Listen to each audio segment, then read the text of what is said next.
afternoon, everyone.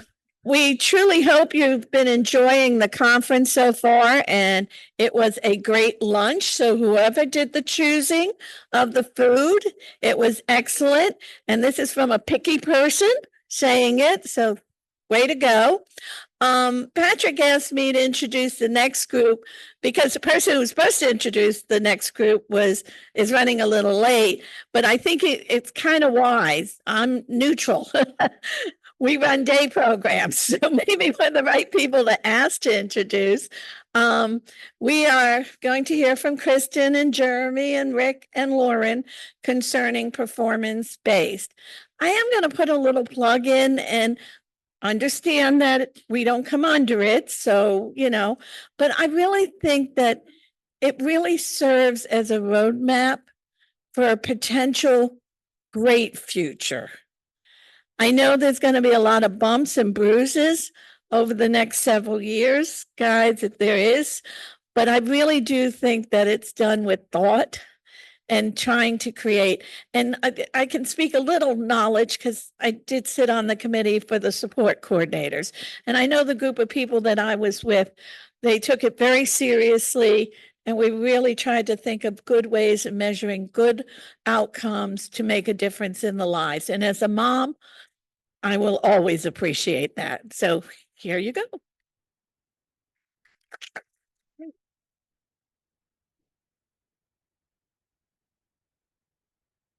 Thanks, Sue. And we'll talk a little bit about where we are. Your work isn't done, by the way, on that committee. So you will be called back. We had to pause that one for a little bit to get the residential stuff off the ground, but we will be calling the supports coordination strategic thinking group back. All right, well, we'll kick off here. And I know Patrick made the big announcement that we released the publication, but Patrick, I hate to tell you this, that was the little publication. There is still, the remaining publications are still coming this afternoon. There is a series of communications that go with the implementation of performance-based contracting. So if you were not awed by what you saw earlier, you'll be awed, I think, by what we're releasing shortly here. So go ahead to the next slide. We're going to talk through, and we would have liked to have had this all these documents published for you before we were out here, but we were not able to do that. And I think when you see the volume of documents, you'll understand. But we're going to talk through some, and I would encourage you all. We're doing a session on Monday again, where we'll get into more of the detail about submitting documents and kind of next steps, but we're going to do some broad strokes today and give you some highlights in terms of the revisions that you're going to see both to the waiver submissions and then the implementation plan itself. And then we'll talk a little bit about what you will see when you leave here and open your email later this afternoon. And then a little bit about the provider data submission for those residential providers who will be are planning to submit in the month of August. All right, next slide. So high level here, in terms of the public comments, we did get a significant volume of public comments. We had over comments and over 1,500 sort of distinct comments about different aspects of performance-based contracting. The high volume areas were a lot of comments about having that restriction that you had to be serving 10 or more individuals to be considered for select or clinically enhanced. I will tell you that is not something that we changed. That did remain from proposed to final. A lot of comment on competitive integrated employment, a lot of comment on the standard for a certain acuity level of the population you serve to be considered for clinically enhanced. A lot of comment that we were restricting referrals for clinically enhanced and for primary could only take 1 to 3. The shared number of measures was another area that we had many comments on, and then the timeline. And obviously we released early that we had, adjusted the timeline to kind of take some of that pressure off and allow providers who are concerned about we were using fiscal year 20 or calendar year 23 data to evaluate performance. The second tier determination period in February and March means that, providers who would feel more ready using calendar year 24 data and more ready just in terms of all of the planning that we're requiring, you'd be able to do that in February and March. All right, so that was and again, lots of other comments, but these were the areas where we had a very high volume of comments. All right, next slide. In terms of timeline, as I think everyone probably knows already, because we did try to get this word out as quickly as possible, we got a lot of that feedback about, this being a lot and so fast. We also didn't have an enacted budget, if you remember. And so we were very comfortable saying we gotta back this up a little bit. And allow for that second tier period. So providers, really doesn't matter to ODP which one of these two time periods a residential provider elects to submit documentation for tier determination, but you have to select one of them. And obviously there's, if you are feeling ready and want to get in the door and get this, get it moving and have an 18-month contract, you can get your paperwork and documentation submitted in August. If you're more comfortable waiting, then that tier determination would be made between February and March. You'd be submitting all that documentation and have a 12-month contract for next fiscal year. All right, next slide. Other big changes. And this one is, I had kind of alluded to this earlier.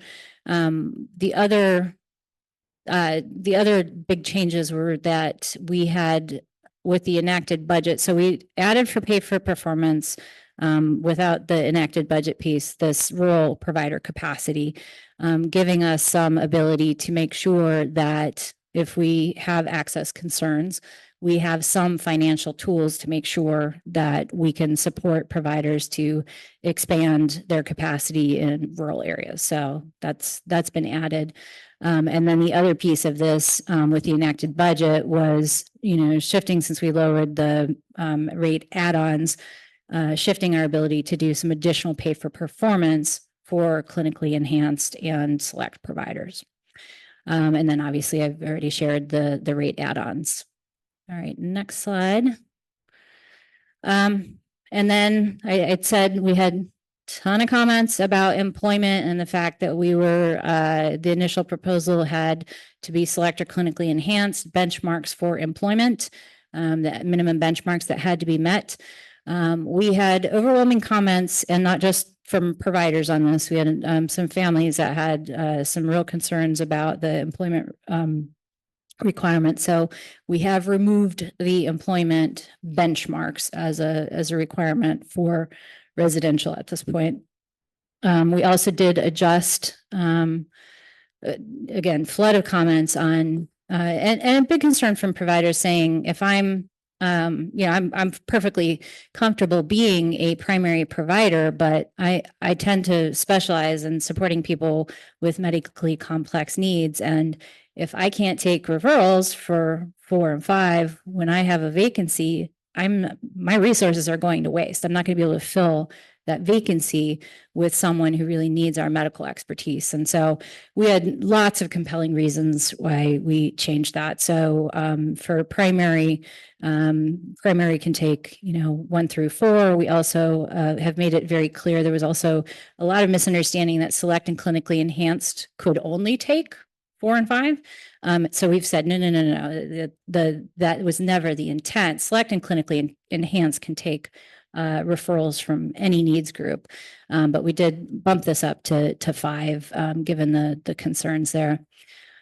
One of the other adjustments that we made is for the clinically enhanced. If you remember, we had the proposed measure had 1-to-10 ratio for clinical support on the behavioral health side, or on the, behavior dual diagnosis side. We bumped that to 1-to-15 as that minimum ratio. You will see we did remove a number of measures based on public comment. One of the other comment areas that we heard quite a bit about was, this wasn't as high volume as some of the others, but there was enough volume here. A lot of concern that we had said that the tier determination would be made at 100%, meeting 100% of all of the standards. So you'll see that what you'll see later has the scoring tool in it, and you will see we have grouped some of the measures together so that some of the scoring is done on a composite basis. So it's not 100%. Basically, it gives some room if you're missing on one measure but meeting the others. So you'll get a sense of where those composites are when you see the scoring tool later. Next slide. And I believe I'm handing this to Lauren. Good afternoon, everybody. Many of you have hopefully enjoyed using the first version of the provider preparedness self-assessment tool, which we published, I think that was back in May. And so we, of course, have made several updates to that tool specifically and the work plan that goes along with the self-assessment tool. And so the updates that you'll see in the preparedness tools, of course, we align the standards and measures. So where we changed what we're asking, what those expectations are, those have all been aligned. And in addition, for those of you who participated in one or all of the provider preparedness summits, what we did during those summits is we went into greater detail around how we expect providers to actually measure their progress with each of the measures. And so we actually added to the provider self-assessment all of that information. So you'll have that in sort of one, sort of easy to use tool. So the tool will now indicate the means of data collection. And so what I mean by that is whether it's something that a provider is attesting to within the standard attestation form. Is it something that we're asking providers to submit via the submission tool? Is it a documentation submission in addition to the submission tool, or other ways that we would collect data? So you'll see that information there. And then, for example, if it's a question where we're expecting a percentage to be generated, we specifically detail out how the provider is to come up with the numerator and then how you are to come up with that denominator. So hopefully having that additional information is also helpful for you all. And then, of course, the details in terms of the difference in submission timelines. So if you remember some of the measures we had talked about, we were using calendar year 2023 data for providers who are submitting in August. That remains the same. But for providers who are essentially delaying their application until February, March of 2025, the review period, the calendar year being used is going to be 2024. And similarly, if there are other areas where we define the review period, you'll have access to those details as well, all within the updated self-assessment tool. Go to the next one. Wanted to give you guys kind of a preview of the submission tool. So this is all being collected in Question Pro. So those of you who are familiar with the QA&I process, the self-assessment process, you will be very familiar with the look and the feel of the data submission tool. And so each performance measure is listed. The measure description is listed. We provide the applicable tiers for each of the measures, and then we provide the process details. Again, the process details are sort of that how to measure. How do you know if you're meeting that standard? And then there are a variety of question types, and so some of the questions are enter a number. Some of the questions are an upload screen that you'll see. So we expect providers to upload individual sort of policies, procedures, quality management plans, that sort of thing. All of that will be detailed specifically in the submission tool. And hopefully you find this helpful as well. We will definitely go into more detail on the 29th during the hour that we'll be with you on the 29th. But as you're sitting down to prepare for your submission, whether it's in August or in February, couple helpful sort of tips and tricks to keep folks on track and make sure that it goes as smoothly as possible. So of course, we're asking you to read the instructions. I would maybe recommend reading the instructions twice, where there's some nuance, with specific in terms of specific measures. Definitely want to familiarize yourself in advance with the performance measures that are required for each of the tiers, so that you'll know in advance what exactly you're going to be asked or required to upload. Definitely utilize that preparedness self-assessment and work plan to kind of help you through that process. Also, I should say there will be PDF versions. There are PDF versions of each of the tools, so you can print those out if you like, or you can have those sort of up on a second screen, so that you know in advance what all of those questions are going to be, right? In other words, you're not going to have to work entirely through the tool live to know what the next question will be in sequence. You will have all of that in PDF format, so that you can be well prepared. There are 3 separate submission tools, so providers are going to have to select the appropriate tool based on the tier that you're applying for. So be sure to use the corresponding tool for the tier that you're interested in applying for. And then in advance to definitely get those policies, those procedures organized in a way that is going to be helpful for both you and for the scoring team to be able to identify who does this policy and procedure belong to. Certainly we'll know, because it will come as a kind of a nice package, but just in case, it's nice that each of those documents have the provider MPI number and then the measure that you're responding to. So, in this example on the screen, we just have the workforce measure there. We are also hosting a couple of virtual office hours to talk about provider questions related to the data submission process. And this is not going to be a presentation. We're not going to have any prepared material. We will ask, as folks register for those virtual office hours, what their questions are in advance, to make sure that, if you have questions about just submitting the tool, right? That's sort of, we can all generally speak to how that's done. But if you have maybe a more specific question, where it would be helpful for us to have like a subject matter expert available, it'll just make sure that we have the right folks available for each of those virtual office hours. But definitely encourage providers to take advantage of those throughout the month of August for providers who are submitting in August. We are going to ask that, providers who are submitting in August, that we kind of limit the audience to those providers. We'll do it again come February, so that those providers who are submitting then will have the same opportunity. But hopefully this will also be something that helps you out. And then any question, whether it's, regardless of the subject, we do have a resource account set up.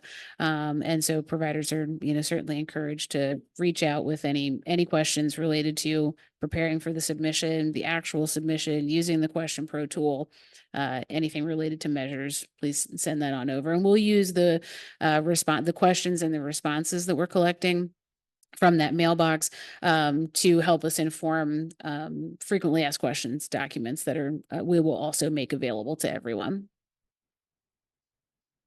And then after submission, again, those of you who have used Question Pro, you should be very familiar with the way that this sort of works, but please print or save that PDF that you get after you do submit, because if there is, for whatever reason, you say, hey, we submitted, and we say, we don't have it, you can, send that back to us and say, no, we did in fact submit on this date. So please make sure to save that, keep it somewhere safe.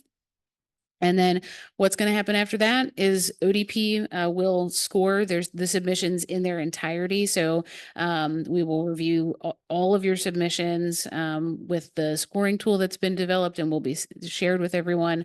And then once all of those measures are scored for all the providers, you will receive notice of the results in November. Great. Good afternoon, everyone. I get the opportunity to talk a little bit about the implementation guide. So this has been an evolutionary document. You may kind of remember that cover from the concept paper when we began to engage with our stakeholders around this idea to implement performance-based contracting. Then we were calling it selective contracting after the 1915 B4. So much anticipation. We're excited to get this package out to the field. Again, as Patrick mentioned, what we have shared so far is the bulletin, which contains all of the standards. But we wanted to put together in a package all of the necessary resources and tools for providers to really be successful with their submission and their understanding of this process. As you've seen in past iterations, the implementation guide really breaks down the background on the why we're moving in this direction, and the Deputy Secretary, framed that up very nicely this morning. So we've kept the why in there, and then moving through the how to really help providers understand our timelines, to understand the types of information that will be contained.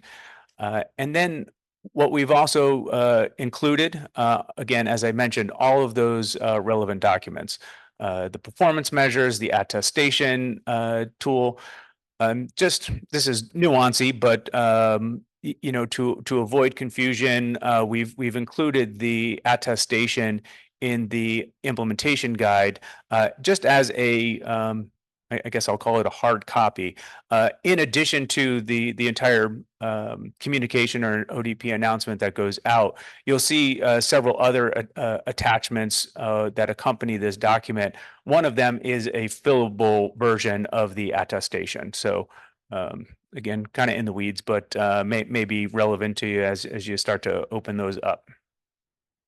And then, as Lauren talked, you will have a hard copy of the data submission tool and the scoring tool that ODP will be using to tier each of the providers. We've recycled this timeline. You have seen it in the past, and it doesn't look any less complex. In fact, I think there's more words over time. The area that I'll really point our attention to is around those quarterly provider forums. We hope to start this process in September, and as you can see, and as the title suggests, every 3 months we're going to really look to engage with providers around the process. This would be a more formal engagement than the virtual office hours that Lauren just talked about. And I think, again, it's an opportunity to talk about the data, the process, agencies' questions as we move through this process. We truly are all in this together. We're learning about this together. We've kind of staked a challenge. Again, Kristen reminded us of why we're on this journey this morning. We have some really significant pressures in this system. You as leadership in your organizations feel that every day. And so this really is a journey together that we are on. And this is a starting point, right? It certainly is not the end. As we get excited about getting these documents out to you, that is a starting point. It's not nearly where we will go. Let's go to the next slide. So I'm probably going to lean into Lauren a little bit for this, but we continue and we'll provide a quick update on the performance-based contracting for supports coordination. We have continued that process. It took a very similar process as our residential work. Kristen formed a work group, and that strategic work group had some really great success, and we also had some setbacks as we looked at compiling this information. I'll out myself here. I thought that we were going to have an easier time with supports coordination compared to residential. It didn't work out that way. I think we have some very clear objectives around supports coordination that we want to get to. We want to get out of, we want to try to take the load of some of that compliance driven work out of supports coordinators' way and really get them focused on what matters. And that's, developing a person-centered plan that is meaningful to individuals and their support teams. I think one of the biggest deliverables that that we're looking at with supports coordination, bringing them into selective contracting or performance-based contracting is really how we currently bill for supports coordination. As everyone in the room knows, it's billed on a 15-minute unit. And as the deputy secretary and other members of our staff have engaged with supports coordination organizations, we've found some practices that really are working against us. Incentivizing more units, for example, when that's not really where we want to be. So looking at some alternatives to the 15-minute unit related to supports coordination. But I know we have 2 surveys coming up, but I'll turn it over. Thanks. Yeah, no problem. So definitely the intent behind these 2 surveys are really to serve to inform us in terms of some of the measures that we have kind of worked through with the supports coordination strategic thinking work group so far. So the 2 surveys that will be coming out in August. One is going to be directed towards SC supervisors specifically. And so what we are looking for from SC supervisors is help in how we define what we would consider intensive case management, or someone that, this is when I, talk about a person like, yes, they require an intensive level of supports coordination service. And even as we had that conversation with the strategic thinking group, it was still sort of hard for them to articulate, well, what does that mean, right? Like, is it the number of hours that you spend with that person? Is it the number of times that they call you? Is it because they have a certain sort of characteristic in terms of, the supports that they need, or that, they're a person with a dual diagnosis, or they a person who with a medical complexity, right? And so that's exactly what the first survey for SC supervisors is aiming to do. So we're going to ask supports coordination supervisors to send us basically a list of who they would consider their top 10 most intensive cases, right? And then select from a list that we were informed by a couple of different supports coordination groups to help us, really make sure that we're capturing, right, all of those different sort of characteristics or traits or situations that, people might find themselves in. Select all that apply, right? And then tell us, right, sort of on average, how many numbers of hours are you spending with these people that you are considering to be intensive, and how many times are you contacting them? Not how many units do you bill, right? Because we also know, and what we heard from especially our supports coordination workshops that we did over the spring and early summer, it's that SCs are doing a lot of work that ultimately don't generate a billable unit. And that's frustrating for them. It's sometimes, like Jeremy said, it's working against everyone because maybe they're not making that phone call because it's only going to take them 3 minutes to do it. Right. And so that's not helpful either. And so that's what we're looking to do with the SC supervisor survey. And then we also are putting out kind of a not much longer, that makes it sound terrible, but it's a little bit longer for the SEO directors. And if you remember back in 2022, we did a survey that asked questions around vacancy rates and compensation, caseloads, and a couple of different areas. So we're basically repeating much of the 2022 survey. And then we added some questions specific to Things like productivity expectations. We're asking some specific questions around the accuracy of data. So that's going to be something that's relative to the performance measures that you'll eventually see for supports coordination. Is we really want to make sure that we've got current and accurate data in, hopefully at the time it will be ECM. But regardless of where that data is at the time, it needs to be correct and it needs to be up to date. You good? Oh, why are you making a face? So, in any event, so that survey is going to come out. We're also going to have some training questions. That's also going to be likely a draft measure that you'll see within supports coordination, performance-based contracting standards. Is around SE training or credentialing. And so we want to know, we need to start setting some baselines. Do SEs have training in, trauma-informed practices? Do they have training in supporting people with complex needs? Are there life course ambassadors, that sort of thing? So both surveys will be out in early August, and keep an eye out for those. And if you have questions about any of that, you can always come to myself or Jen Freaker.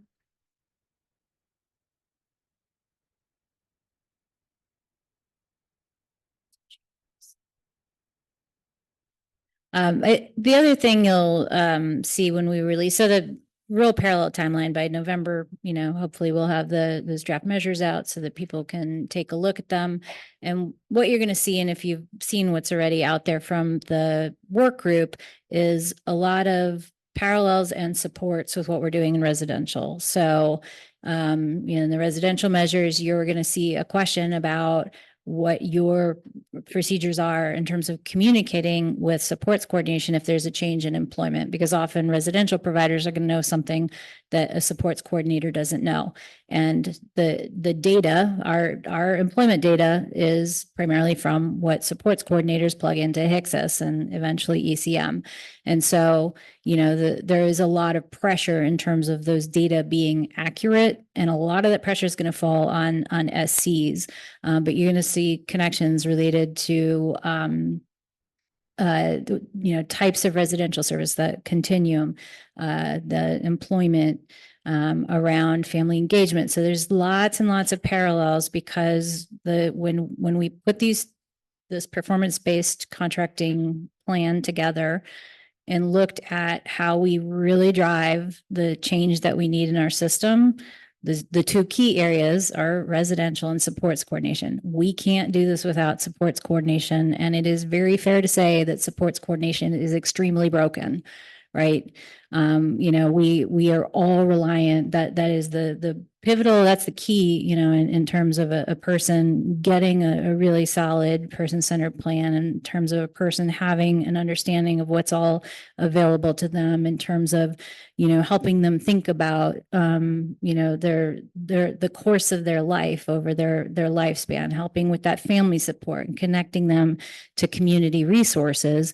And we've got, the last we checked, and we'll get new data, 20% vacancy rate for supports coordination. And if they're, trying to support 60 people because they're pulling caseloads for a vacant position, the three-minute call doesn't count. We know they're just terrible drivers in terms of how we are doing in this business and what we're asking SCs to do. And literally, there isn't a change we make that doesn't also fall on them.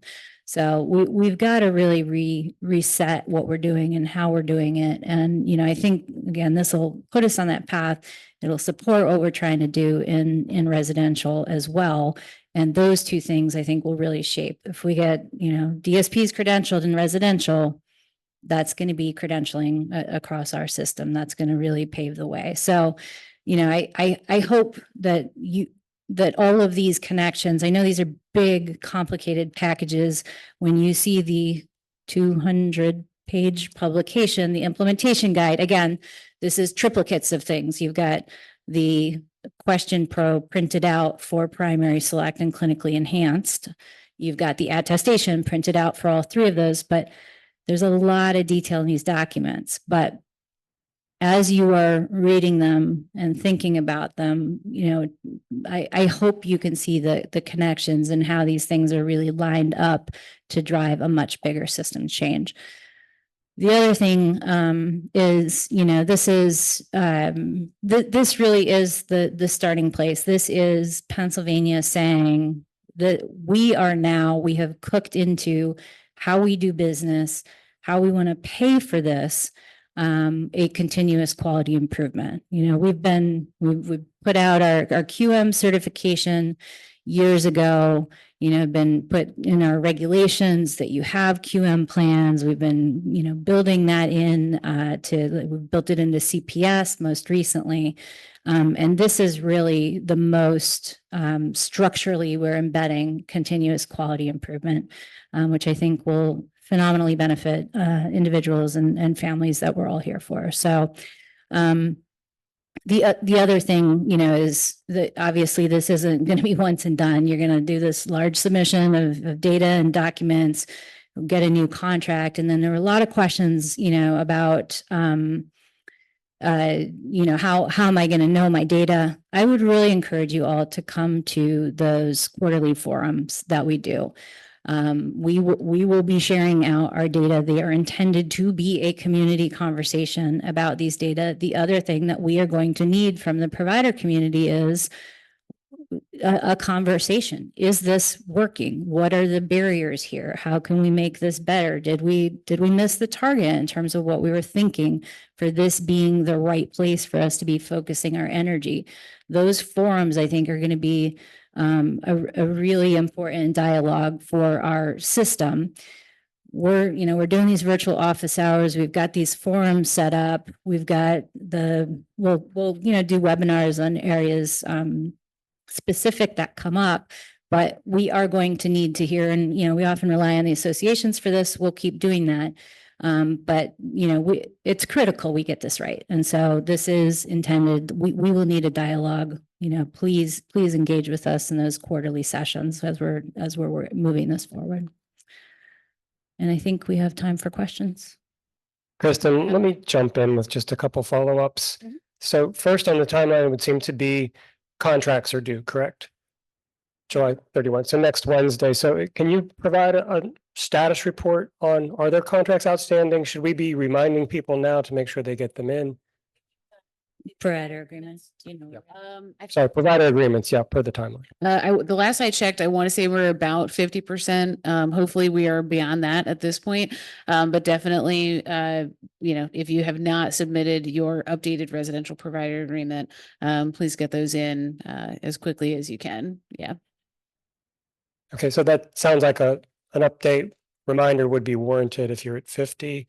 And is that like? Yeah, Patrick, it's included. We give that nudge or that reminder in the announcement that's coming out this afternoon.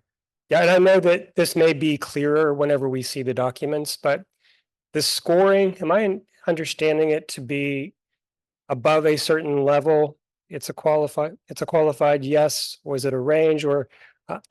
So the scoring tool, what you're going to see on the scoring tool is that there are some that are yes, no, pass, fail. And there are groups of measures that we have made into a composite. And then you've got to get 70% of that composite so that it's not 100%. There are a number of measures that are similar in nature or get at the same thing. And so we felt pretty comfortable saying this doesn't have to be a yes or a no, but it can be as long as you are, doing well in this group of things, we're confident that that's sufficient. Okay, thanks. I have to imagine we have lots of questions. Who would like to start? He was just walking by, so I decided to put my hand up. Where do we stand with CMS on the 1915B4 application? Do we have any update? Oh, so that is one of the publications that is today. So part of the enacted budget being late this year means we couldn't necessarily submit waiver amendments because we have to do our budgetary projections to CMS as well. So we had to take all of its Appendix J for anyone who's actually read all 483 pages or whatever it is. we had to make adjustments to that. So the B4 and the 1915 Cs were submitted this morning. They will be published on the DHS website. So CMS has not reviewed them. They know they're coming. We've had many conversations with CMS about what we're doing and why we're doing it, what they're going to see. But this is new, and it is the B4C combination is pretty common. Actually, there's a lot of those out in the country. But it still requires two different groups in CMS to review. So we have tried to get as good of a glide path as we can to make sure that that review is timely and they understand what we're trying to do. I think we're good in that regard, but they were just submitted and they have 90 days to respond.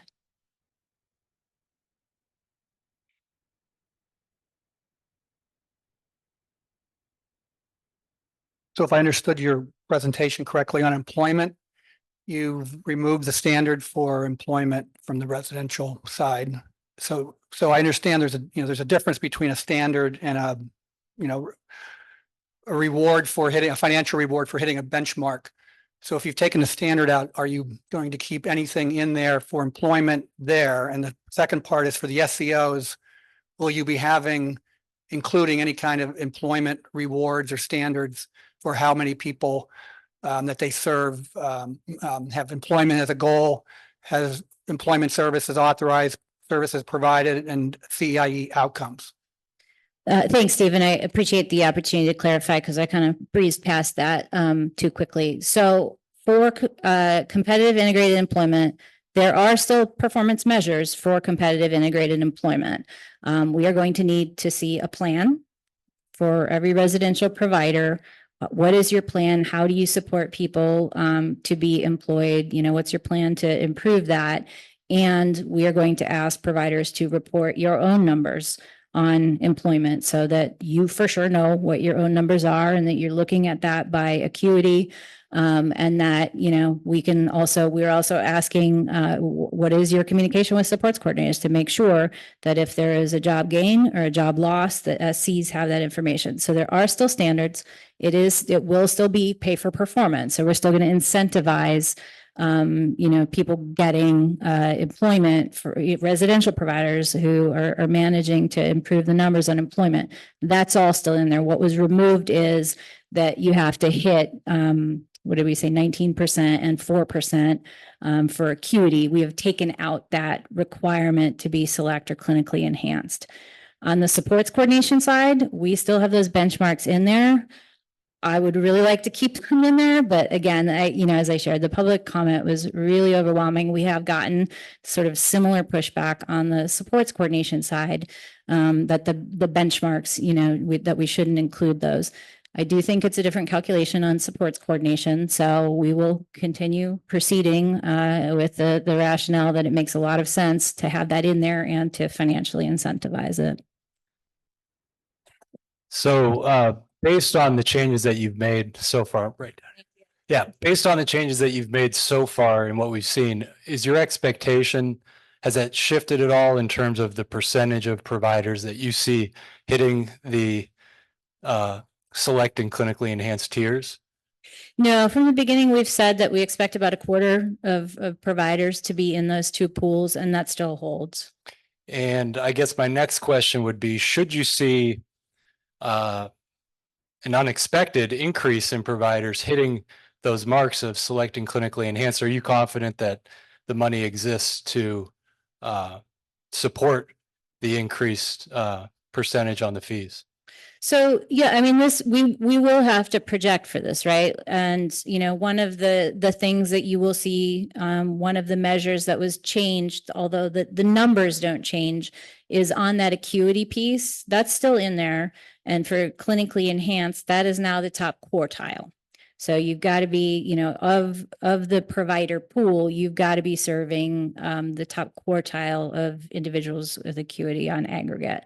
In terms of select, I think we'll have enough data coming in. We'll be, watching this. We'll have a sense of, how many additional providers are getting into supported living and life sharing. Those are really easy data for us to see in pretty reasonable timeframes. So I think we'll have a sense of kind of how much movement we're getting in that department to be able to project and predict. And obviously, this is all, this is what we want to see in terms of elevating the quality. And then it will show up in a budget ask. Patrick, if I could, I just wanted to jump back to something, Stephen's question just a minute ago. One of the things that you'll see in the performance standards is a section below that talks about future standards.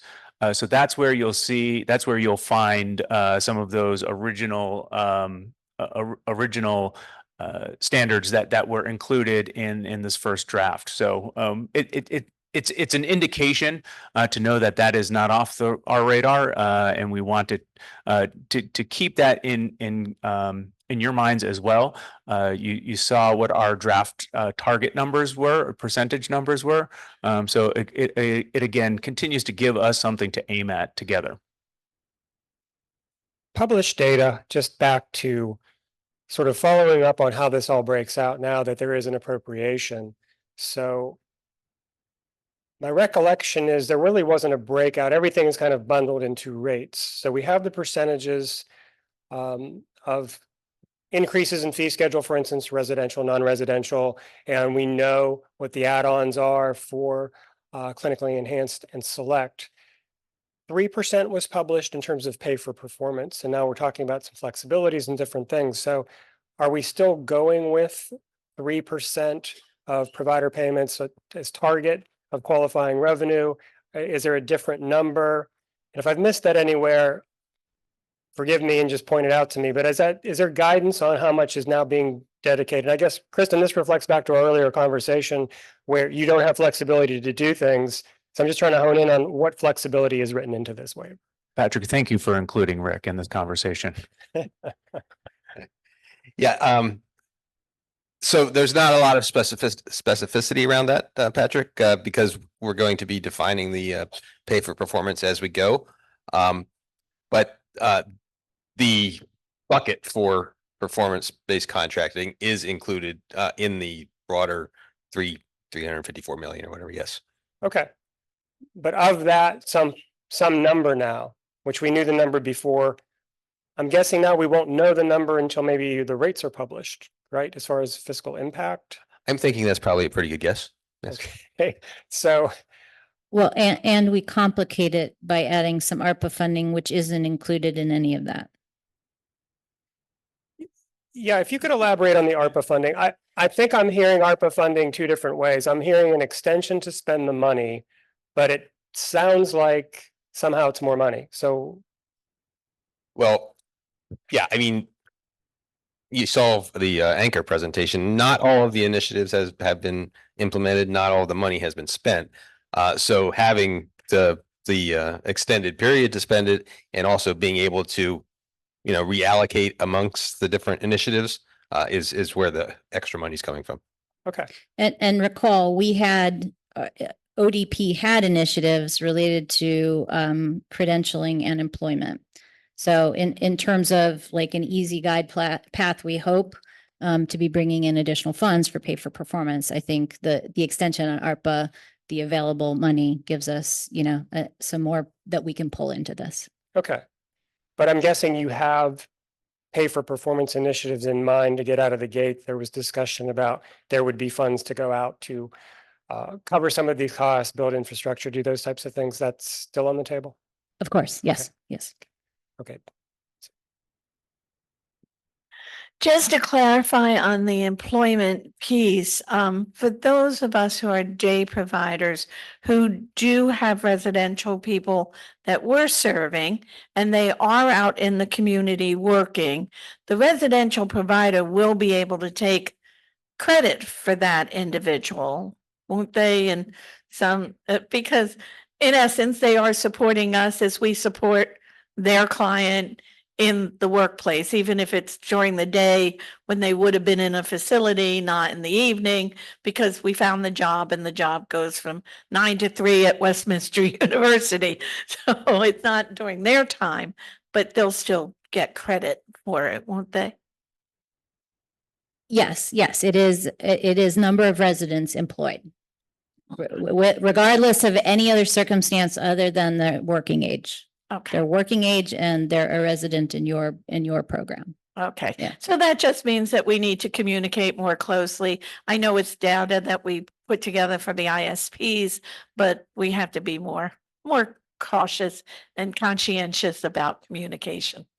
My other question is, okay, so as Patrick is talking about all of the performance-based and the extra money for that, then I get you're doing 6% for residential, 8 for day programming, but since we don't have access to any of that performance-based, literally there is more money in the residential pod, or is there some way that there are some performance measures that a day program can be included in?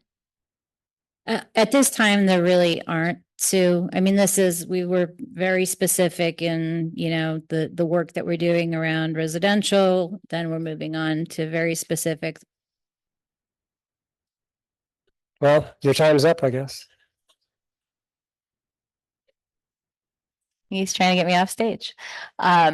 Yeah, so those funds have been really targeted for those two service areas at this point. And please don't lose track of all of the other ARPA initiatives that you did have access to do as well. Well, we are at time, so I want to be respectful of the time you've given us today. We look forward to seeing everything come out where we can all review it. And thank you for going over the review of what's going to be out there later today. Kristen, Lauren, Jeremy, Rick, thank you.